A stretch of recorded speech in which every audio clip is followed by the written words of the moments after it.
Welcome back and happy Tuesday, October 5th, 2021. Our phone number, 602-508-0960. A ton to get to. Facebook, Department of Justice going after things having to do with local education. We'll get to that in just a moment. There's a lot. COVID. Let's start in that second one. If I were to read you a memo from the Trump administration that said in recent months there has been a disturbing spike in harassment, intimidation, and threats of violence against conservatives who are participating in the vital work of maintaining such things as border and law and order.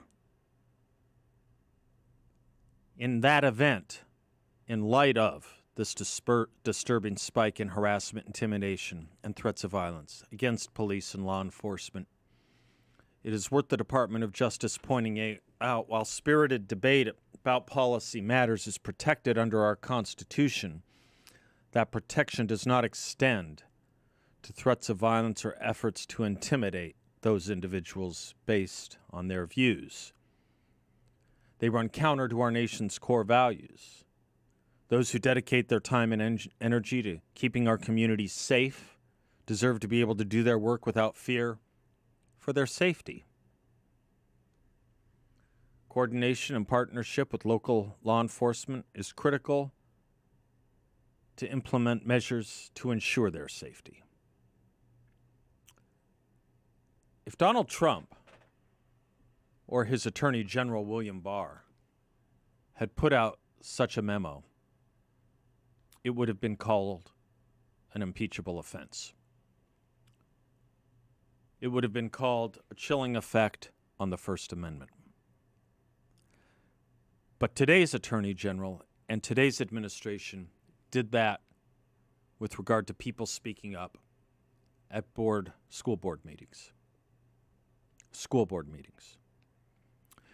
Merrick Garland writes, "Threats against public servants are not only illegal, they run counter to our nation's core values. Those who dedicate their time and energy to ensuring that our children receive a proper education in a safe environment deserve to be able to do their work without fear for their safety. Coordination and partnership with local law enforcement is critical to implementing these measures for the benefit of our nation's nearly 14,000 public school districts. To this end, I am directing the Federal Bureau of Investigation, working with each United States attorney, to convene meetings with federal, state, local, tribal, and territorial leaders in each federal jurisdiction within 30 days of the issuance of this memorandum. The Department is steadfast in its commitment to protecting all people in the United States from violence, threats of violence, and other forms of intimidation and harassment." That's the last line of the Merrick Garland memo, and it ends on a lie. It's a lie. It's simply not true. The Department of Justice is steadfast in its commitment to protecting all people in the United States from violence, threats of violence, and other forms of intimidation and harassment. There's not a single Democrat in the Senate who thought that was true when Antifa and BLM were firebombing a federal courthouse in Oregon last year. Not one. Not one Democrat. They all went after William Barr for sending in federal agents to protect that federal courthouse. And when cops were being intimidated last year, did the Department of Justice say it was going to send the FBI in to inspect, coordinate, and work with local police officials to investigate Antifa and Black Lives Matter? If it did, it would have been a violation of the First Amendment. We have this now from the Attorney General of the United States, who is weaponizing Federal Bureau of Investigation agents against parents who show up at school board meetings and challenge critical race theory, challenge COVID mitigation efforts, using the one thing they have at their disposal. The one thing.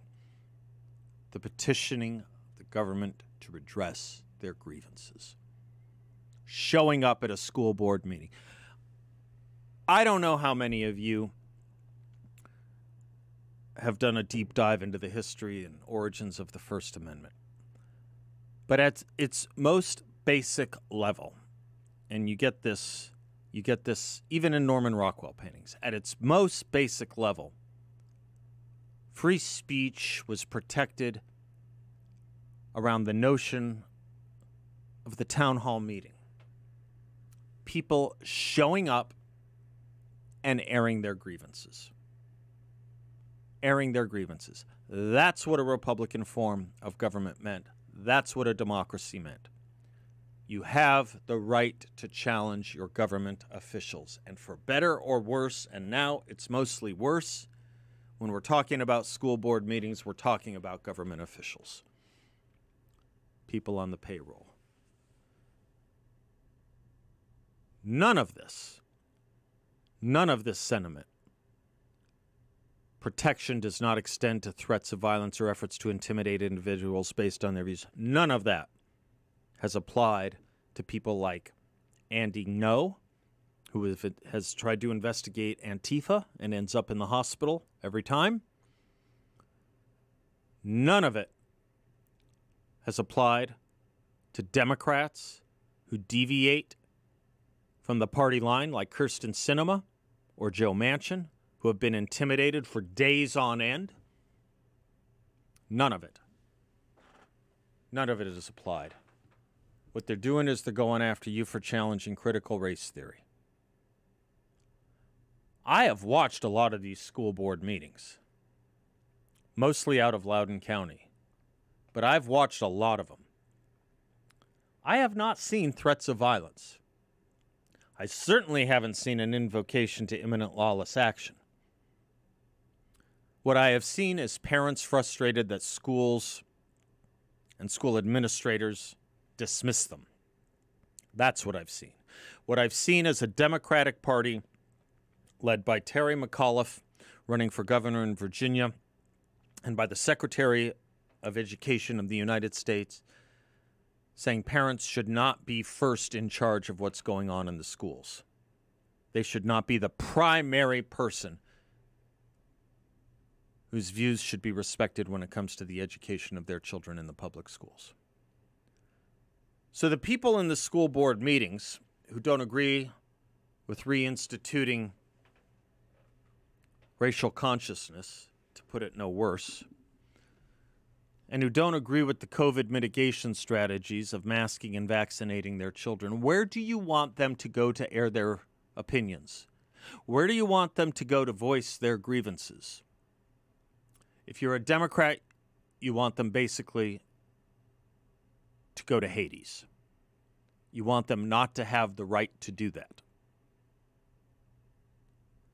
This is so far removed from any understanding of federal government versus national government, of federal role versus state role, of the freedom of speech, of the right to petition your government to redress your grievances.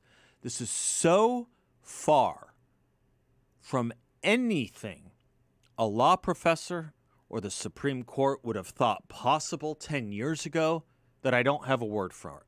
I have no word for it. Sicking the FBI? Sicking the FBI on people who dare raise their voice at school board meetings? Now, initially, someone might say, look, as long as you don't threaten violence, you don't have anything to worry about. Well, first of all, the problem with saying that is that's not the rule of incitement. That's not the rule of the First Amendment. You have to be guilty, you have to be found guilty of encouraging imminent lawless action. And it's a very high bar. Simply calling for violence doesn't do it. But who has called for violence? Who's called for violence? That is not the purpose of this directive from the Attorney General. Do you know what the purpose of the directive from the Attorney General is? It's to chill speech, to frighten people from speaking up, to make them think twice about them wanting to air their grievances if they're a conservative, lest they fall into the wide fishnet Attorney General Garland has promulgated. I have a lot to say about this, a lot more to say about this, and we'll do it on the other side of this break.